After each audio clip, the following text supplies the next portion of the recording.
Por tanto, Vizcaya existe desde el siglo claramente XI. Vizcaya es una suma de anteiglesias. El fuero viejo de Vizcaya es una cosa, en una perspectiva peninsular y europea comparada, muy importante. Vizcaya es la tierra de la libertad.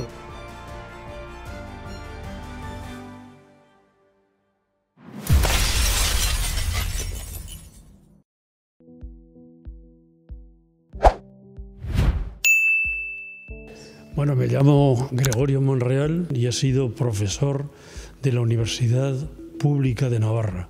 Fui presidente de la Sociedad de Estudios Vascos y impulsé junto con distintos compañeros la Fundación para el Estudio del Derecho Histórico y Autonómico de Baskonia. Primeramente, ¿cuándo surge Vizcaya como entidad política y cómo se define en el contexto de la época? Bueno, el nombre de Vizcaya aparece por primera vez en el siglo X. Hay un tal Momo, al que le llaman Comes Vizcayensis, conde de vizcaíno, pero nada más. Realmente el nombre empieza a funcionar en el siglo siguiente, en el siglo XI, y se designa como tal a una región central de la actual Vizcaya. Hay un conde claramente nombrado por el rey de Pamplona, se llama Eneco Lupiz, y bueno, ejerce una función delegada en nombre del rey, y existe también una asamblea de vizcaínos que interactúa con este Eneco Lupiz. Muy pronto tiene un patrimonio, lo cual significa o que se casó con alguna señora rica de aquí, o que el rey tenía tierras y se las entregó. Por tanto, Vizcaya existe desde el siglo claramente XI. Bueno, ya digo que el poder que tiene Eneco Lupiz es un poder jurisdiccional, es decir, lo tiene para impartir justicia en el señorío. Y lo tiene muy pronto, y esto es algo particular, a título hereditario. Es decir, que tiene la capacidad de que sus hijos, nietos, etcétera, sean condes de Vizcaya. Realmente, en el caso de Vizcaya, no tiene el poder político porque tenga tierras propias o cedidas. Lo que tiene es una delegación del poder del rey. En otros lugares, en el medievo, el poder deriva de tener las tierras, es un señorío solariego. Vizcaya no, es un señorío político, una entidad política que ocurre que está gobernada por una dinastía que, como digo, interactúa con la Junta General. Que la comunidad, desde el origen mismo de esta entidad política, tiene un poder.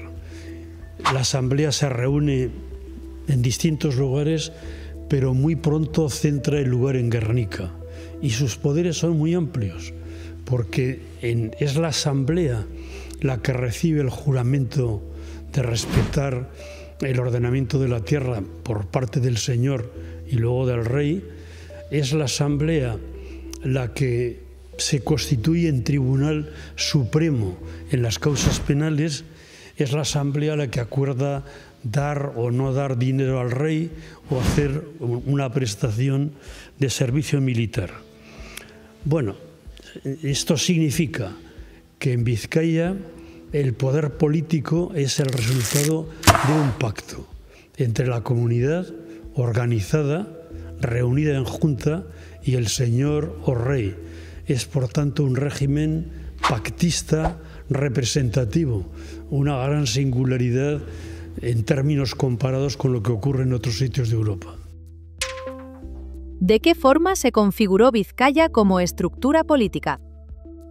Se trata de una entidad compuesta que se va a mantener durante un milenio. En primer lugar, la Vizcaya nuclear, central, que, como digo, tiene como centro a Guernica.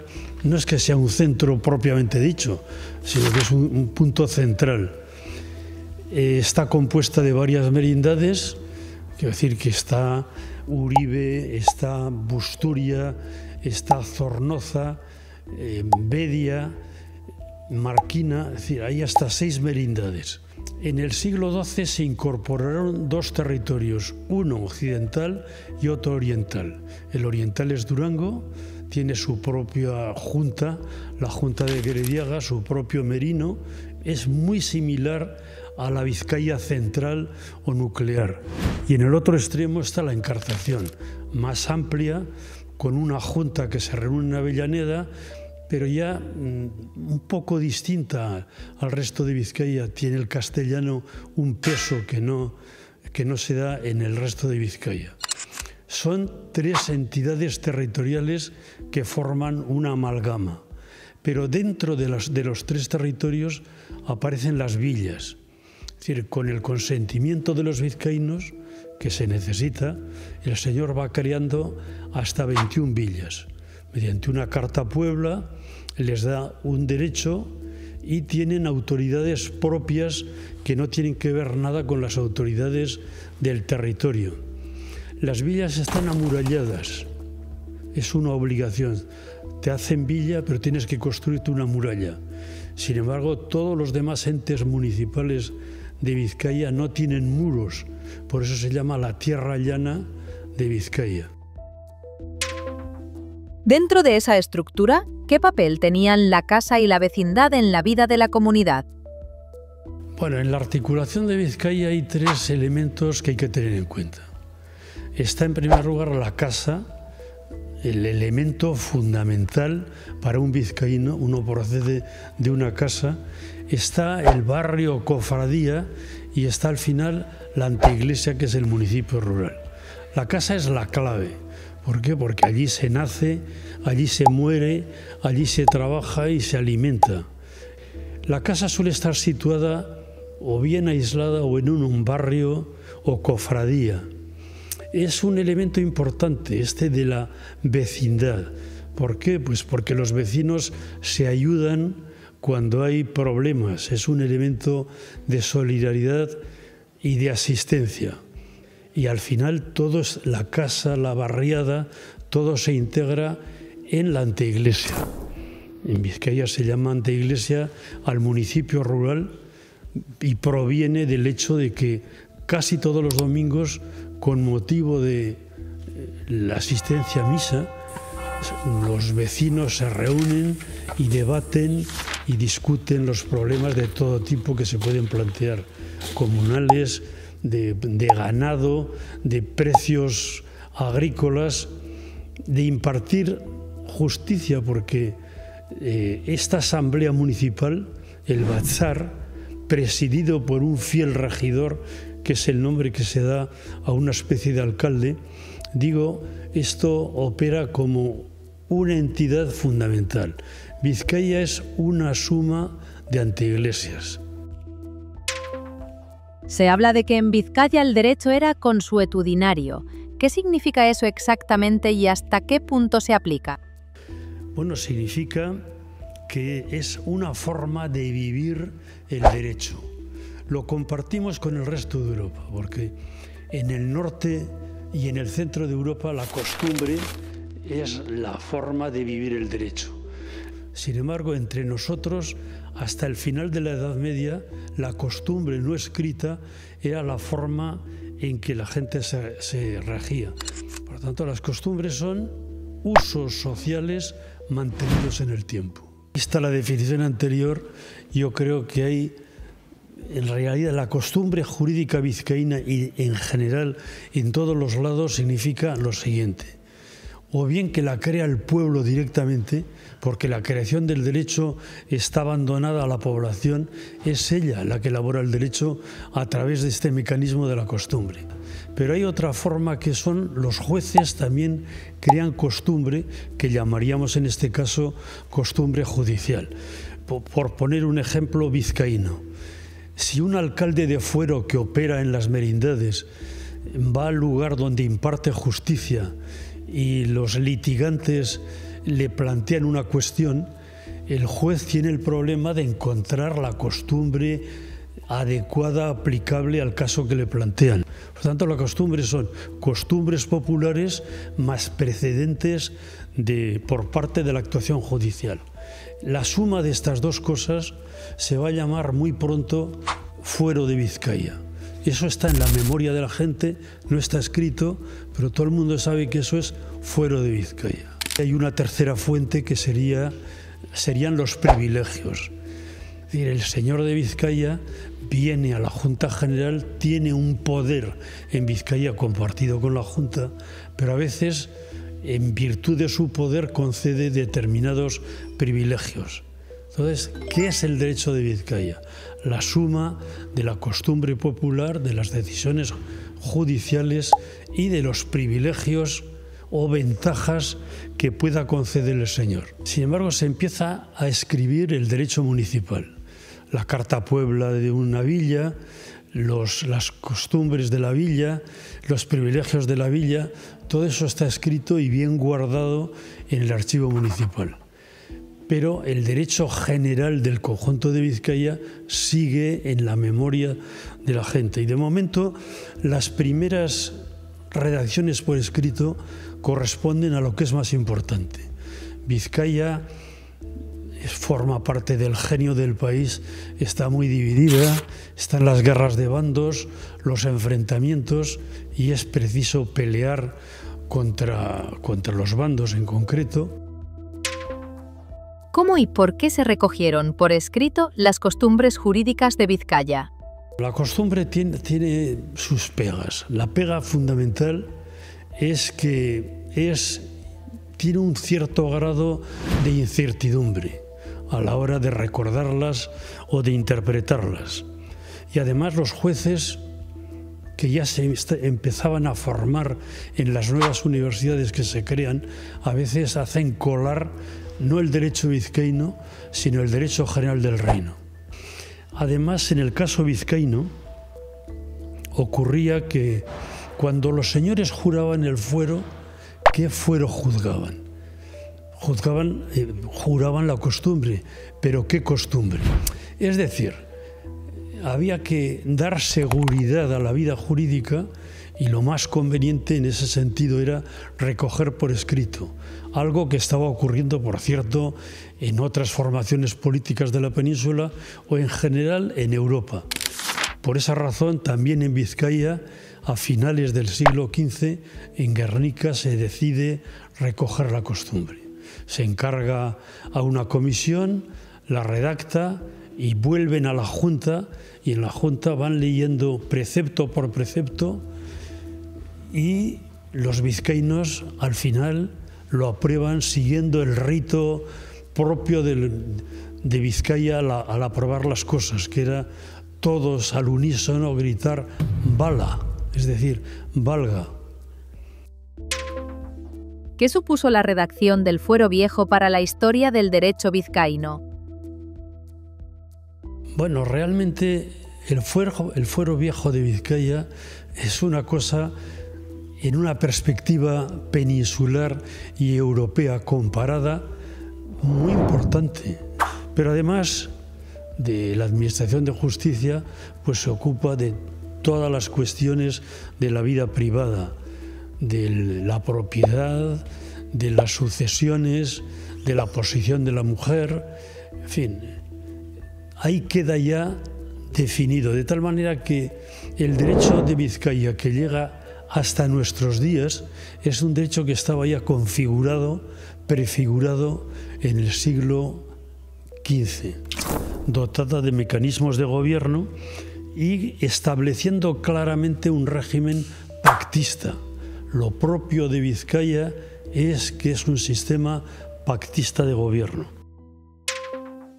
¿En qué consistieron las reformas que introdujo el Fuero Nuevo en 1526? El Fuero Nuevo reformado es una continuación hecha 75 años más tarde, en 1526, del Fuero Viejo de Vizcaya. Ocurrió al redactar el Fuero Viejo que algunas instituciones se les pasó a los redactores y otras, la sociedad vizcaína evolucionó rapidísimamente en el tránsito de la Edad Media a la Edad Moderna y hacía falta hacerse eco de estos cambios profundos. Por eso, en una Junta General de 1526, celebramos, por tanto, el año que viene el 500 aniversario, ordenó que se renovara, se reformara el fuero y se nombra a una comisión de 13 personas que aquí abajo en Bilbao, en La Neja, en muy poco tiempo, en pocos días, hacen una nueva redacción. Ellos mismos cuentan cómo lo hicieron.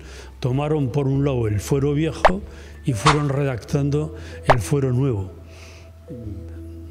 Hubo cosas que anularon, hubo cosas que incorporaron de nuevo. Este fuero así de redactado, como ya tenían un poder de la Junta, se presenta al rey, a Carlos V. Carlos V lo confirma al año que viene y al otro se edita en Burgos. Bueno, si cotejamos el texto del viejo y el nuevo de 1526, los cambios realmente fueron imperceptibles. Sí hay algunos cambios importantes para los vizcaínos. ¿Por qué? Porque el estatuto de vizcaíno, la vizcainía, era un concepto importantísimo por lo que implicaba de estatuto de libertad. No estaba muy claro para algunos grupos sociales. La igualdad jurídica de todos los vizcaínos se consigue en este fuero y además se consigue que al vizcaíno se le aplique su derecho no solo en Vizcaya, sino en Castilla e incluso en América. Hay una pega que tiene este fuero y que hay que consignar, que es que impone restricciones a los moros, a los judíos y a los que emigraban a Vizcaya y no venían siendo nobles en su punto de origen. Es decir, la llamada limpieza de sangre. Por lo demás, hay algún cambio notable. El Tribunal Supremo de Vizcaya ya no está aquí, sino que se lleva a la sala de la Chancillería, la sala de Vizcaya de la Chancillería de Valladolid. Pero bueno, el resumen, el que conoce el fuero viejo, conoce el fuero nuevo. ¿Qué rasgos distinguían al Estatuto de Vizcaya frente al de otros territorios? Bueno, si hubiera algo que decir del estatuto vizcaíno es la libertad concreta. Actualmente, desde la Revolución Francesa, hay un concepto abstracto de la libertad, una declaración de derechos que figura en las constituciones. Lo de Vizcaya es una suma de libertades concretas. No es que sea Vizcaya el único lugar, la única cuna de la libertad que hay en Europa, porque hay instituciones libertarias en Inglaterra, por supuesto en otros territorios vascos, en territorios de la Corona de Aragón, en Polonia, pero lo que ocurre en Vizcaya es que hay una densidad de libertades inusitada, digamos, que están muy bien formuladas y son exigidas. Yo diría, por tanto, para concluir, que Vizcaya es la tierra de la libertad, algo que los vizcaínos no son siempre conscientes. Al empezar a hablar de libertad, lo primero que hay que indicar es la participación en la política. Los vizcaínos, en todos los niveles y de manera ascendente, han participado históricamente en su autogobierno. En las anteiglesias, a través del Batzarre municipal, la asamblea municipal. En las villas también, las villas pequeñas, por supuesto, como en anteiglesias, en las grandes, a través del regimiento. Pero se participa en el duranguesado en la Junta de Gerediaga, se participa en las encartaciones en la Junta de Avellaneda y, sobre todo, todos los vizcaínos participan en la Junta de Guernica. La Diputación, la heredera de esta Diputación foral, es representativa. Vizcaya se divide a efectos electorales en dos bandos, oñacinos y gamboínos, que sortean, cada 2 años, sortean los cargos. ¿Quién legisla en la comunidad vizcaína? Bueno, dentro de la libertad vizcaína, evidentemente, la libertad más decisiva es quien legisla. Antes de recoger por escrito, la costumbre popular era una forma de elaborar derecho. No podemos hablar de legislar, pero cuando ya se estabiliza mediante el derecho escrito la creación del derecho, es la Junta la que, como hemos visto, recogió el fuero viejo y luego el fuero nuevo. Es verdad que el rey confirma, pero hay por tanto un juego, una dinámica rey-comunidad en la cual la comunidad tiene la reserva de legislar básicamente. ¿Cuáles fueron el conjunto de libertades más importantes de la época? Hay un conjunto de libertades que fueron importantísimas en el Estatuto Vizcaíno. En primer lugar está la libertad de comercio. Aquí había libertad para comprar y vender y sobre todo libertad para importar y exportar.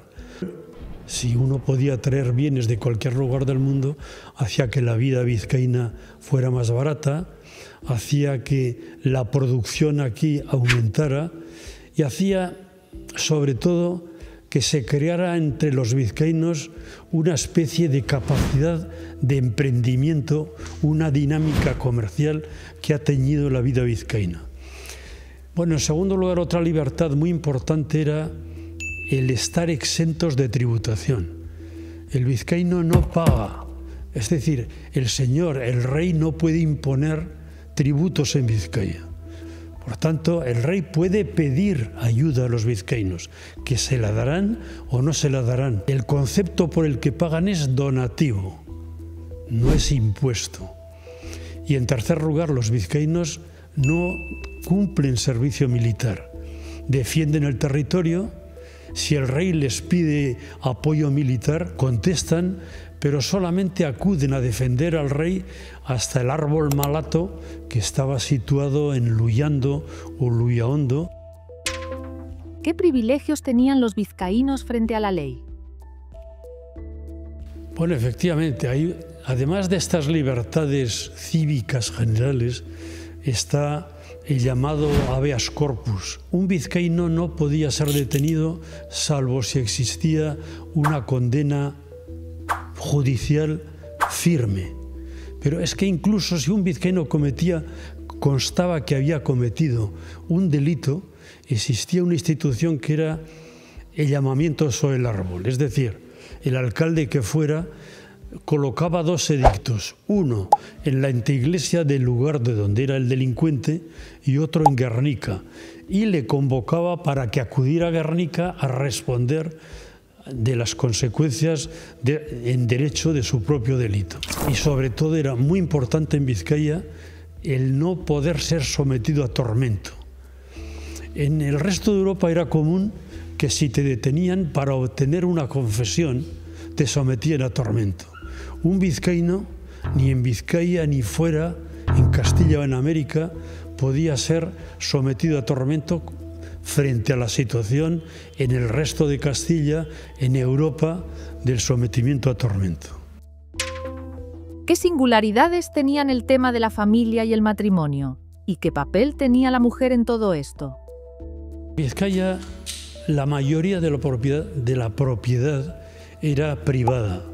Quiero decir que en otros lugares, sobre todo en el antiguo régimen, la propiedad pertenece o a las órdenes militares, o pertenece a la iglesia, o pertenece a los grandes señores. Por lo demás, lo propio de Vizcaya y de Baskonia en general, en Navarra o en Iparralde, es muy característico el empeño en que la propiedad familiar quede en manos de la familia.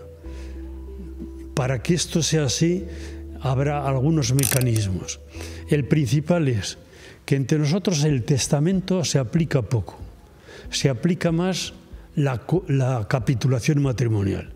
Es decir, cuando el elegido para ser heredero se va a casar, la nueva pareja hace un contrato con la pareja mayor y estos hacen una donación universal, contrayendo determinadas obligaciones con la pareja mayor.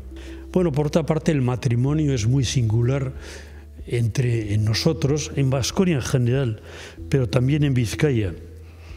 Por ejemplo, una singularidad importantísima es la posición de la mujer. La mujer no se hace cargo de las deudas del marido y se necesita su consentimiento para la venta, por ejemplo, de sus bienes. Hay muchas instituciones. Una muy importante es, por ejemplo, el del poder testatorio.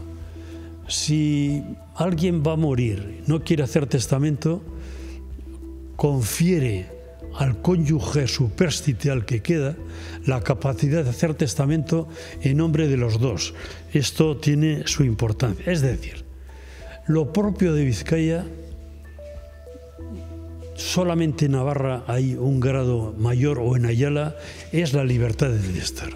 Uno no está obligado, como en Castilla, a dividir su patrimonio en 3 partes, sobre el cual tienen derecho todos los herederos. Aquí no. Aquí el que dispone, el que hace el testamento, puede entregar todo a cualquiera de los herederos legítimos, elegir a uno o a una, a un hijo o una hija. Los demás quedan desheredados y se tienen que buscar recursos por otro lado. ¿Qué relación tenían el rey y la comunidad?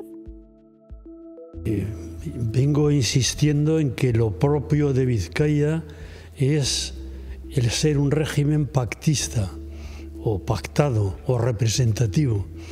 Es decir, que nace de un juramento recíproco entre el rey y la comunidad, unos de que acatarán la autoridad del señor, del rey, si previamente, insisto en lo de previamente, este ha aceptado mantener el derecho de la comunidad. Y esto pues ocurrió desde que tenemos noticia. Las crónicas medievales, cuando no se hacían actas, dan cuenta de la jura recíproca, pero ya con los señores y con los reyes, pues tenemos ya constancia, en algunos casos, si no hay acta, si hay una descripción larga del juramento.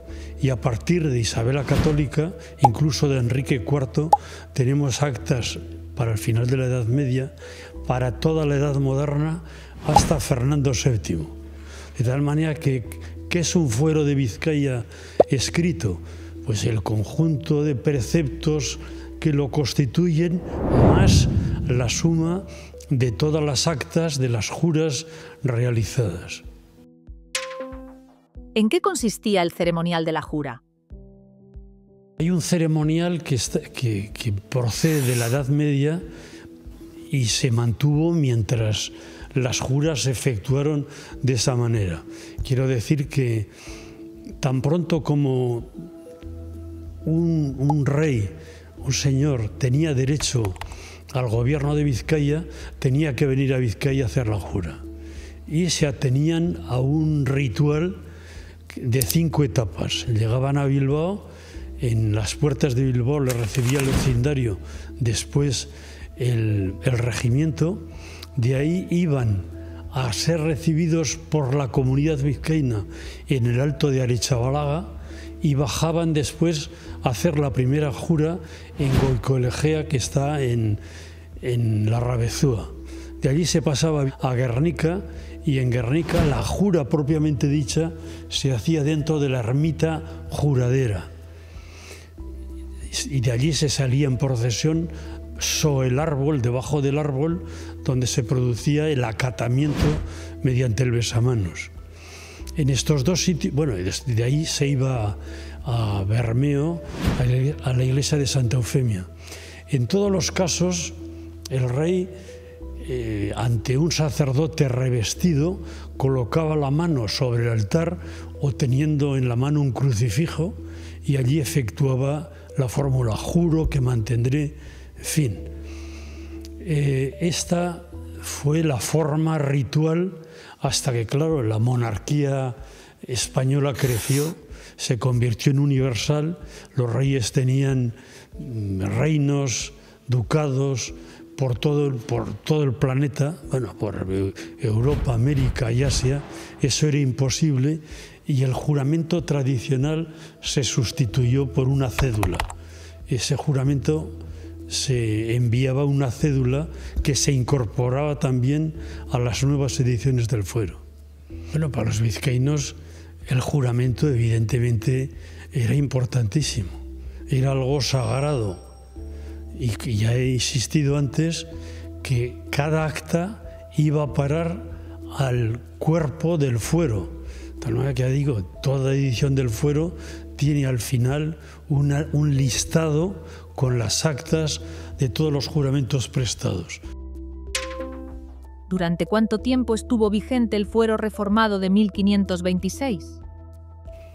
Bueno, el Estado español se transformó en el siglo XIX, con el advenimiento del Estado constitucional, que tomó una forma de Estado muy centralizado y uniforme, en el cual sobraban los fueros vascos. Pero hubo actos expresos de supresión, la ley de Cánovas del Castillo de 1876, suprimiendo los fueros vascos. Eso en cuanto al derecho público, prácticamente a todo lo que nos hemos referido ahora, quedó suprimido en 1876. Pero el derecho privado se mantuvo hasta 1959, en el cual, en plena época franquista, ministros carlistas de Franco crearon la compilación de Derecho Civil de Vizcaya, y cuando llegó la Constitución reconoció a Baskonia competencia en materia de creación del derecho foral. Por eso, después de la Constitución, se hizo la Ley Civil Foral Vasca, que fue renovada el año 2015. Quiero decir con esto que el fuero en el campo privado está vigente, e incluso en el caso vizcaíno sus instituciones, al ser ahora de la comunidad autónoma, se han extendido a Guipúzcoa y a Álava, algunas instituciones.